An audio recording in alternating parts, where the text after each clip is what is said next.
Hi friends, ஒரு குட்டி motivation.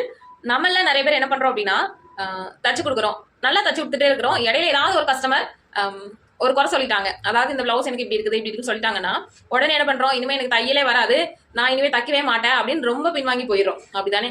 ஆனா அதே இதை ஒரு கடை வச்சிருக்காங்கன்னு வைங்களேன், ஒரு ஏதோ ஒரு டெய்லரிங் மெட்டீரியல் ஷாப்பே வச்சிருக்காங்க அப்படின்னா, இப்போ நம்ம அங்கே போய் மெட்டீரியல் வாங்குறோம் அப்படின்னா, அங்கே ஏதாவது ஒரு குவாலிட்டியில ஒரு பிரச்சனை வருது அப்படின்னு நம்ம அதை ரிட்டர்ன் கொடுத்துட்டு வரோம். இல்லை அடுத்து அந்த கடைக்கு போறது இல்லை அப்படின்னா, அவங்க வந்து அந்த கடையை வந்து இல்லை நான் நடத்தவே மாட்டேன், அந்த கஸ்டமர் இப்படி சொல்லிட்டு போயிட்டாங்க அப்படின்னா பண்றாங்க. அப்படி இல்லைல்ல, அவங்களுக்கு வந்து நார்மலா ரொட்டீன் ஆகிட்டு இருக்கிறது, நம்மளை விட்டா வேற கஸ்டமர்ஸ் கண்டிப்பா வருவாங்க. அதே மாதிரி தான் நம்மளோட தொழிலையும். ஸோ எந்த நேரத்திலையும் நீங்க டிமோட்டிவேட் ஆக வேண்டாம்.